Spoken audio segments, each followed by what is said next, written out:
I won't stop. Even when things get hard, I will never fold. I'm making my own title. I'm making my own way because I am greatness. And I realize that God has me here for a reason. So I won't stop. What's up, guys? Coach Tim here. Iron and Honor. Try to remember the damn page that we're talking about here. De'Von and I are going to be going through an awesome shoulder and back workout today. But more importantly than that, we're going to be answering your questions. So we've got 8 hard-hitting questions all around bodybuilding today, guys. So around your training, nutrition, PEDs, supplementation, natty or not, all that fun stuff. So stay tuned and we're going to educate y'all and hopefully give you some motivation.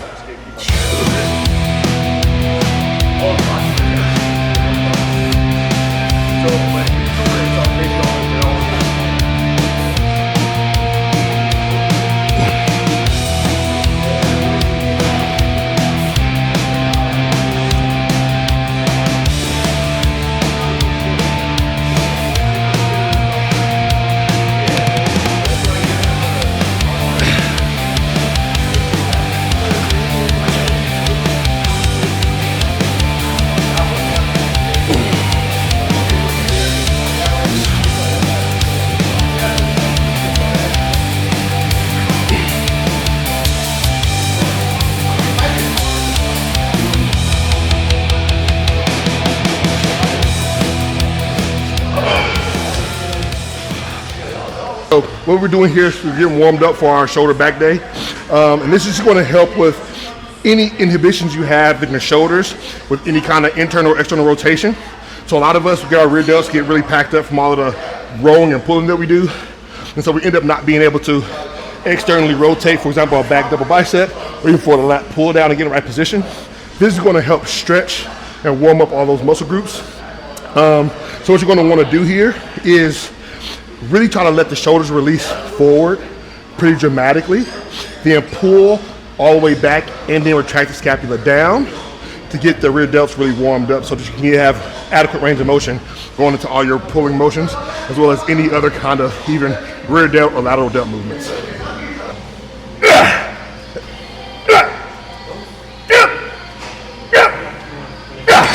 All right. Okay, so this is our first question. All right.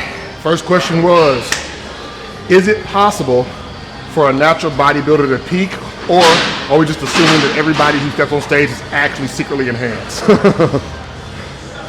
Well, man, I think Greg Doucette would think that everybody's enhanced, but there's just such a thing as freaking natural bodybuilding. So, like, Right. of course people can peak naturally. Right. Now, if you're thinking about like where you watch the Olympia or like the IFBB, it's not even a secret. They're all enhanced. Oh, for sure. It's part of the game. That's why it's untested bodybuilding. And that's why they're on average about 100 pounds bigger. What do you think? I think that's the exact thing. I think a lot of people don't realize that a lot of what we're doing as far as enhancements go for peak is to preserve muscle. And what a lot of these guys that are natural are running the risk of is they're going to get smaller. They're going to actually probably lose some tissue to reach the stage conditioning they need to reach, right? And so definitely you can peak naturally. In fact, we were just talking about this. Your first show, wasn't it natural? My very first show was natural. Yeah, would you say you were peaked? It was literally probably the best condition I had prior to this show that I just did. Okay, and so it's like, I think you can definitely peak. And in fact, when you're natural and you're not depending on the drugs, I think you're willing to mentally go to deeper places. Well, here's the irony is, how much did you weigh in that show? 204. Okay, so like Drug Miller. Yeah. We say Drug Miller because he's like the best of all time with natural bodybuilding. Yeah. I think he was like 194. Right. So here's the irony is that if Ronnie Coleman was natural, he would have been the best natural bodybuilder of all time. Phil Heath was natural, he would have been the best natural bodybuilder of all time. These men who are like top Olympians would be the top in the world with drugs or not. The drugs just made them the top of their sport, but they didn't take them to be top of the other sport. Exactly. So at the end of the day, no excuses. Natural or not, genetics are still the main drug you can take. They're still king, right? Yeah. So, and no excuse for you not peaking just because you're not on PEDs. Yeah. You might have to diet longer and you might have to work a little harder, and it might suck a little more. I'd agree with that. But I still think that's genetic. At the end of the day, that'll come down to whether you're genetic. I had to diet my ass off to get in shape for a competition. And I'll be honest with you, when I was natural, I didn't have to diet as hard, actually. So, I mean, I feel like my body came down a lot more easily. Again, it's just genetics at that point. Yeah, it is. Yeah. No excuses. Die hard. Die hard.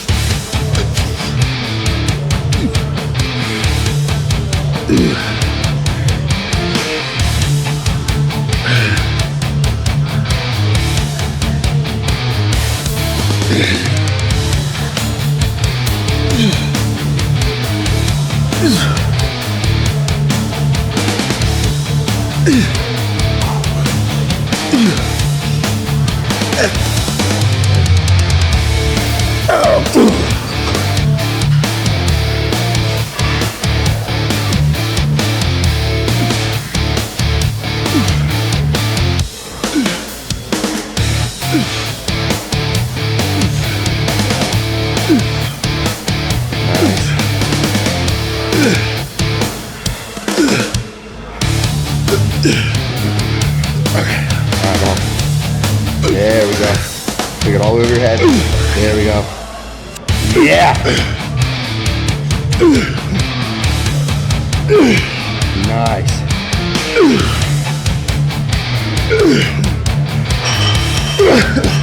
Here we go. Hell yeah. There we go. Got him, man. Yep. There we go. Yeah.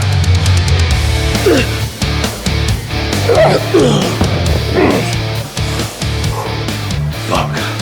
All right, I'm gonna catch you because this question is actually just a you question. So you just started prep, right? Yep. Well, how many weeks in are you? 1 week into prep. 1 week into prep. 11 weeks out. All right, so I think the bodybuilding viewers would love this question.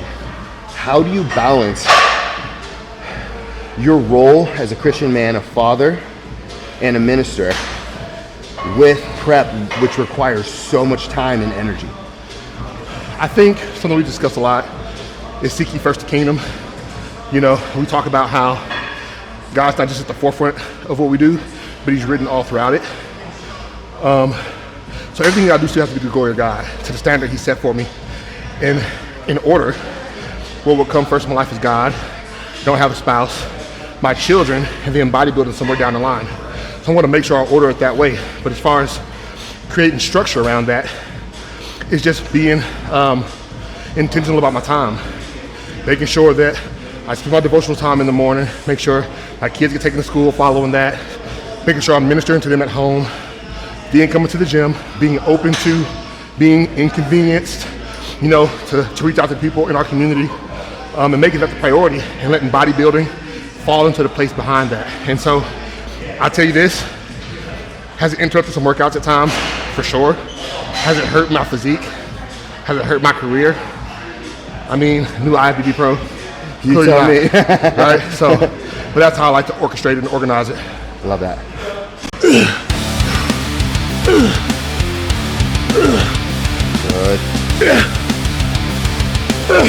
Almost there, come on.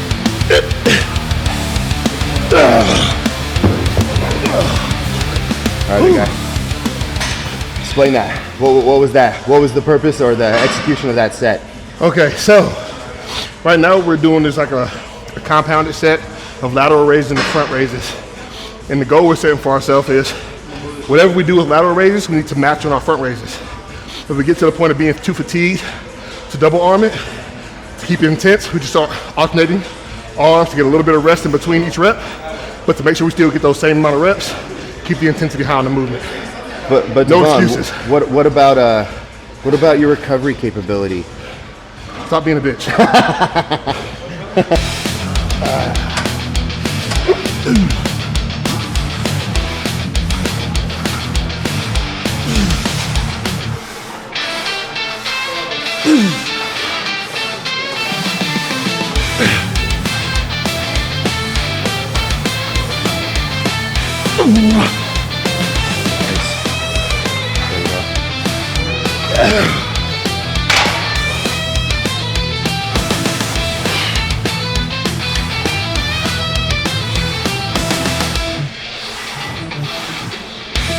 Come on.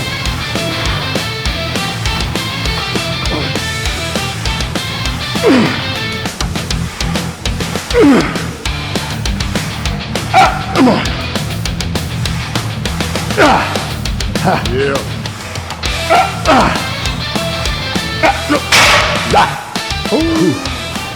All right, Tim, next question. Do you feel like social media bodybuilders are setting unrealistic expectations for young Christian bodybuilders coming up in the sport? I think they're setting bad examples for everybody, not just Christians. So there's a few ways that we can approach this. Yep. So from a physique standpoint, I don't think it's any different than back in the magazine days. Right. We're like, hey man, I saw Phil Heath and Jay Cutler on a Muscle Tech ad. Right. And I thought, hey, if I train and I take Cell Tech Hard Tour, I'm gonna look just like that. Exactly. I don't think that's any different, right?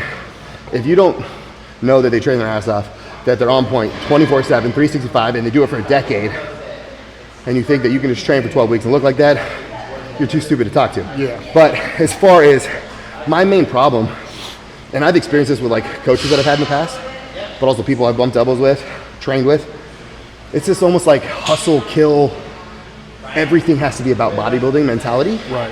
Where like bodybuilding is God. When you wake up in the morning, and the reason I'm really hot about this is because I'm recovering this person. Mm-hmm. First thing I think about in the morning. Yeah. All right, what am I training today? What's meal one? When's my cardio? What show am I getting ready for? How many weeks am I out? Yep.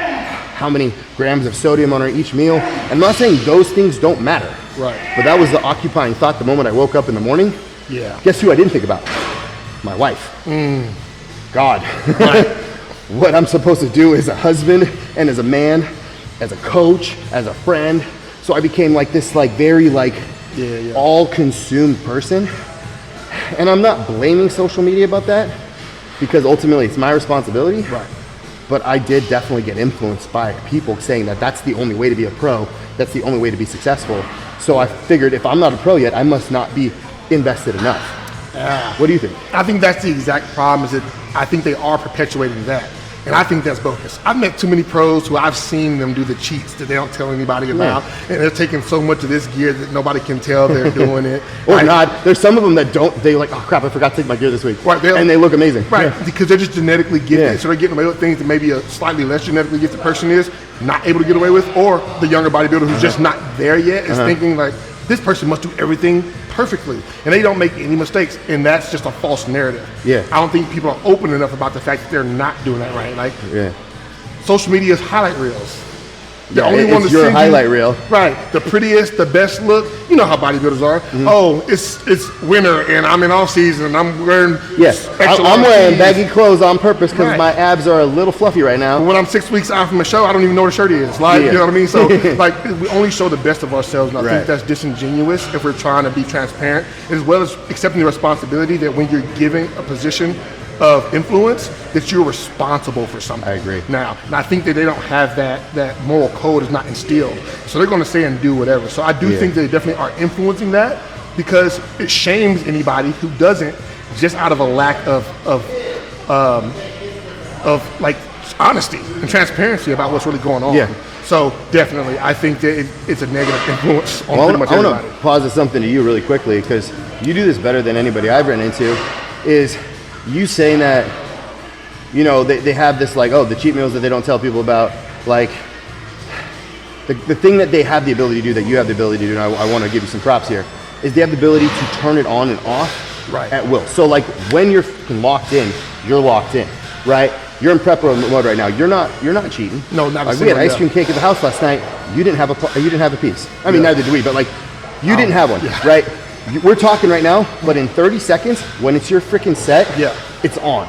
But that doesn't mean that you're on 24/7. You're on when it's appropriate, and you're off when it's appropriate. So I think that's a discipline we have to start teaching. I think it's a lost art, right? Like for those of us who grew up playing like heavy contact sports, you did wrestling and football. Football, I think, is one of the best examples because plays start and stop constantly over and over again. You have to be able to give 100% effort and then rest. You give 100% effort and then rest. I think a lot of people lose what balance actually means. I think so many people have set the bar for balance, meaning that I'm going to surrender or sacrifice the strategy and the effort in the thing I'm trying to achieve, when in real time what it is doing is distributing that mental and emotional load so that you're able to optimize the areas that you really need to emphasize. And this is where priority starts to come into the conversation, right? It's like in this workout, if I wanted to stop and we're having this conversation, we're answering questions for people who are listening, it's just an excuse if I'm saying that I can't turn it back on and hit my set with high intensity. That's just me getting lazy and deciding against making that choice in the moment. But the reality is having this conversation, maybe even having a more rest period and feeling fulfilled in our life mission, not just in our bodybuilding mission, is a part of my driving force. And it's probably going to make you more successful, not just in the short term, but in the long term, because you're able to sustain this effort for longer, because it's not pedal to the metal, redlining the RPMs for the whole period. Exactly. You're appropriately pushing and appropriately pulling back, even within the set. Now, the set is kind of like, the workout's kind of like a metaphor for life. It is. Right? Because like you have periods where you're like go, go, go, and then periods where you're resting. Absolutely. Periods where you're like super adrenaline rushed, periods where you're giggling and laughing and having a good time. And that's the reality of this, because if you don't do that, and keep with the metaphor, you stop loving the lift. Yeah. Now I don't want to come train anymore because it's become such a job now that I can't even be a normal human being when I come in here anymore, not realizing like I was a human before I ever touched the weight. I had another mission, a calling on my life before I ever touched the weight. That's for any person for that And when matter. you first touched the weight, what was it for? Man, because it was fun as hell. We were I lifting with the enjoyed boys. We're trying to get a little, maybe get some attention from the girls, course, right? But I was also trying to get better at football. But like, it wasn't about the weight room. We were having like competition. We were pushing each other, but it was because we were boys, right? Like, it was fun. That's what I'm trying to say. I don't want people to lose that, because in the long term, it's going to make it unsustainable. Yeah. Like, nobody's designed to go, go, go at all times. We've heard this before, probably most of us have, that life's a marathon, it's not a sprint. And bodybuilding specifically is a marathon, it's not a way sprint. long-term sport, right? Like, you have to be committed to programming for years consistently to actually get to the highest levels of this sport. And I think most of us know that. The issue is, and life lesson here, we lack patience. So we lose balance trying to rush a goal that you really can't rush anyway, right? And that ends up costing you more, whether it's your physical health, your mental, emotional health, relationships in your life, like we were just talking about, because you get so focused and self-centered around this being the only thing that matters. And that's just a false And everything else narrative. starts to die around it. And then when you don't win the competition, when you don't turn pro, or for you, you don't win the pro show, you don't go to the Olympia, and every relationship you have around you is dead and gone, you're like, this is hollow and empty. Now what? Now what? And if you win, now what? Now what? I got this awesome, you know, in the pro level, it's a little bit better than a $10 Sure, trophy. I got a But little still, check. I got a little check in the mail, right? But like, I got no one to share it with. Well, I'll put it to you this way, and I mentioned this in another conversation I was having not too long ago, but it was like, no matter what happened at Nationals, I was gonna come home with my kids who was gonna celebrate that no matter what. You were gonna have some of them. What was your? Them IMB delicious cookies. Yes. Heck yeah, bro. Like I'm gonna go and enjoy like the good things in life either way. But I would have hated was for my kids to always be relieved that I wasn't successful. Yeah, like where did Daddy go for the last 12 weeks while he was Exactly. stuck in? And that's what I didn't want to have happen. And we just talked about this recently in the realm of balance. I made sure that if I'm going to be going for this week, that the previous week and the following week, they get extra dad time. And they're communicated with, right. And I'm like, going to be hey, gone. I'm going to be gone for 3 days. And guess what? They still get the phone calls. We still still do our video nighttime chat them rituals. every night, yeah. Right. We're going to do our sunshine and all of our gospel, and they're going to do their prayers and stuff with me. Like, I'm never going to let bodybuilding trump what really matters. No, Daddy is Daddy no matter if he's in off-season prep, 2 weeks out, 12 weeks out, it don't matter.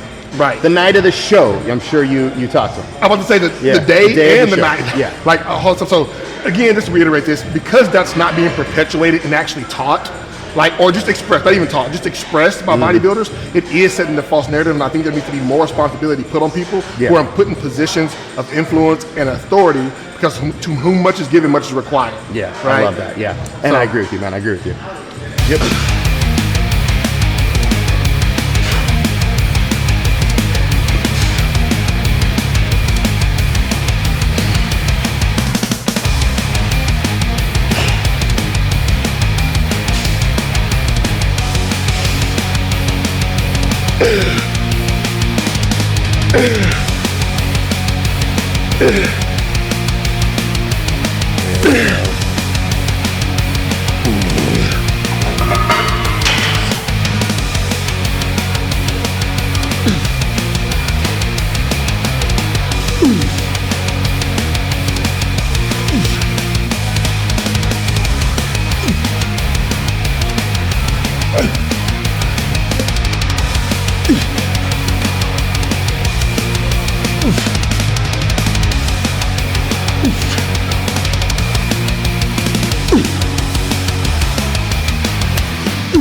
All right, big guy.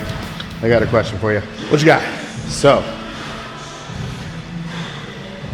what do you think the most useless piece of bodybuilding information, or say bodybuilding tip, that is currently going on right now? Y'all gonna get tired of me talking about this. I think it's the most overrated piece of advice that you don't get to live a balanced lifestyle while bodybuilding. I think that if you don't make an idol and a god out of bodybuilding, that it's super easy, honestly, to maintain a balance of what's most important to you. Now, that may be a heart check you have to make, where it's like, where do my priorities actually lie? But for me, it's like my relationship with my children. You know, I'm not married, but having a wife. My relationship with God. All three of those things are the most important things in the world. Bodybuilding falls somewhere down the pipeline. Yeah. And so people who say that, it's just not true. I didn't win the biggest amateur show in the world, like with flying colors dominantly, while having 4 children, because Full-time job. working a full-time job, you know, taking care of people in my personal life, without maintaining some semblance of balance. Not possible. Yeah. You know, I wouldn't challenge the word balance. right. Because what is balance? Balance assumes that everything is even, right? And I think that's the mistake people make. And I don't think balance is what we're after. I think we're after a priority. Well, I think that's what creates it. And the order should be, as men, God, family, probably work, Yeah. community, and work and community can probably be like interchanged. And then a pretty large gap, then hobbies.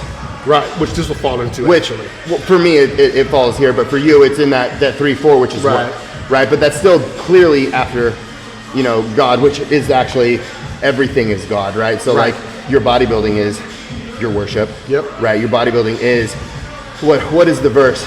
In all things that you do with your full strength, Yeah. and unto the Lord.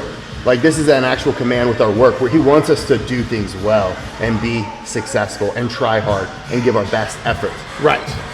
And I think that's the thing. So But when it's to his glory, right? Like, that's the kicker, is it's not to you.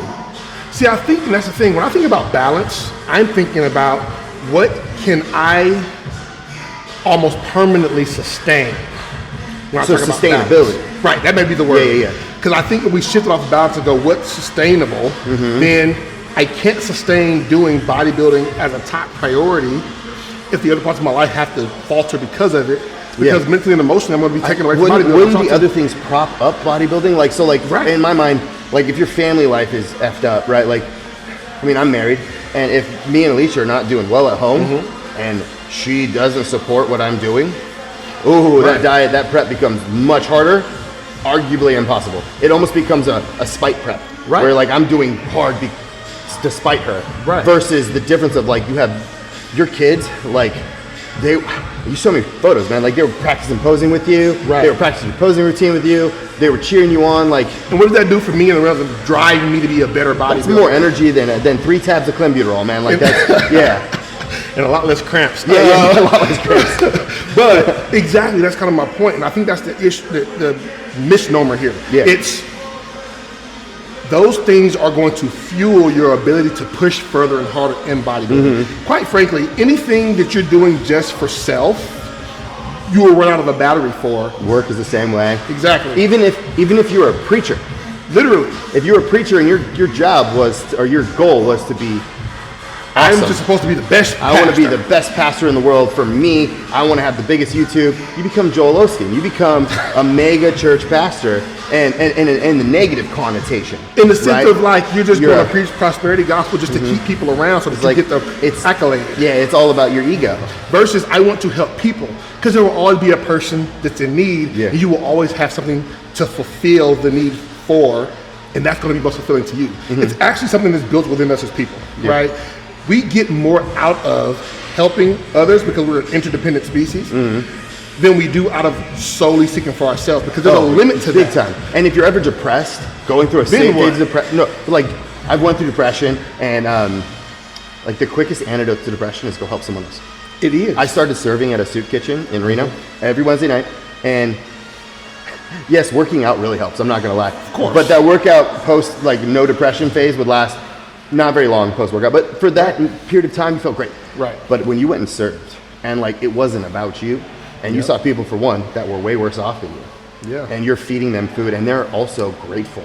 They're like giving props to God, like, hey, I'm so happy and I'm so blessed that I just have food in front of me, but they don't have a bed to sleep in. Right. It's a homeless Now shelter. that's perspective. Right, that like you they're gave like, me. I got my daily manna today. Right. And you're like, man, what the hell am I bitching about? Like, No, seriously. But just that, you said that innate, like we're wired, like when we help people, It fulfills us. it fulfills us. And yes, that might be like, in a weird way, like self-gratifying, but I think God wired us that way on purpose. So like if we flip this to bodybuilding for you, like when you approach a prep or you approach just your career in bodybuilding, like how is that, like draw that correlation of like helping people, doing it unto the glory of God versus self-glorification and propping yourself up.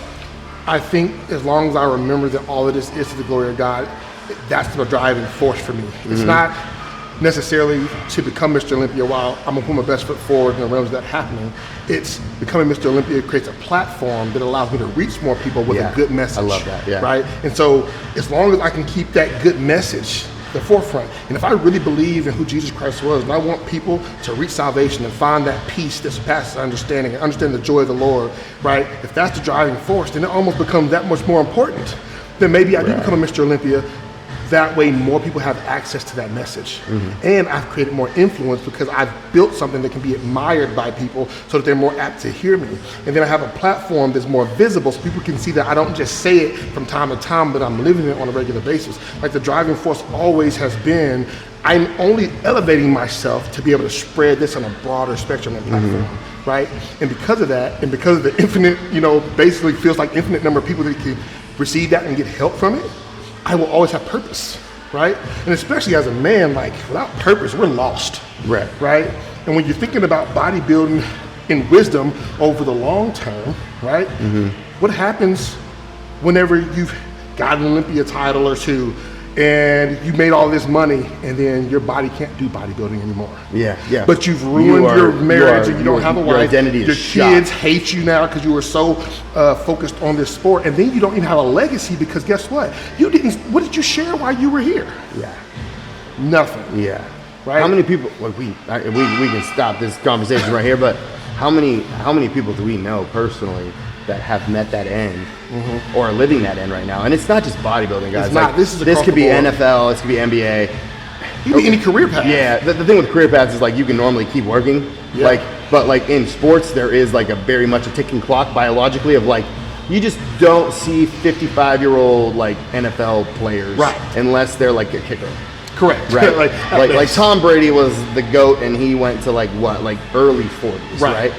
And that's not normal. I think the average career is like 4 years or something like that in NFL. So in bodybuilding it's a little longer, but still, most people are done by early 40s. Right, no, for sure. Early 40s, you're done in bodybuilding. That's at best. Unless you're Dexter Jackson, and he's weird. Like there's the outliers. You might be on that train too, right? But like, by the end of the day, like, you're left so hollow, and a lot of times you're left broke too. Well, because that same mentality, that self-glorification, it's the same people that are like buying all the toys because those are also status symbols, correct? Right, like the Mike Tyson getting the 2 like Siberian tigers and like having all the porn stars at his house and like but like then he retired broke and he's the greatest boxer arguably of all time. And that's what I kind of want to tell you about before, because I make the joke, I'm like, y'all know De'Von has made it because I'm gonna pull up in my Ford Raptor Predator edition. There will be signs. There will be signs, but it'll be just in transparency. It's like completely debt free. Kids have trust and life insurance policies put away. You'll have your home, right? Right. You don't have to worry about your all of that stuff. If all fails, I'm good. De'Von's okay, right? Yeah. When I can set all that in order, then I'll do the fun thing for myself because it never was first out. But that's still like a small benefit that is on the far back end of what? My responsibilities to take care of my household, right? That's the driving force, right? I want to go get the stage I'm in right now, the success that I'm looking for, the immediate success, is so that I can create more stability for my home, more consistency in income. You know, as a trainer or a coach, that comes up and down with seasons all the time. I'm looking for some consistency in that just so my family has that. That's my driving force. That's why I can't miss a meal. That's why these workouts have to count, right? Like, that's what's making me want to be committed to this, not just because, hey, I want to win the show, because guess what? There'll be another show. There always will be another show. But my kids don't have another dad. Yeah. And if you do that too many times, they won't want. And that's there's only so much disappointment they can have, or so much lack they can have in their dad before they're, I'm over it. And I'm gonna have a bold statement to say this, guys, to the camera. If bodybuilding is the most important thing in your life, you need to reevaluate your life. Because there's something going on in your world, there's something that you're lacking that's hidden deep down that you don't want to address or admit to yourself. May it be because of some kind of past trauma or pain you've experienced. But if bodybuilding as the sport, this industry, is the primary thing in your life, then I would encourage you to start developing more relationships that are of quality for you, because after this bodybuilding career is over, that's all you're going to actually have. Yeah. It's a very heartbreaking. It is. And yeah.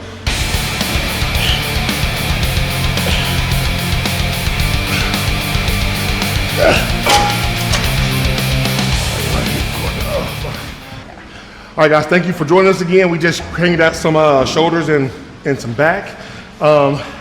If you guys enjoyed this, make sure to like, comment, subscribe.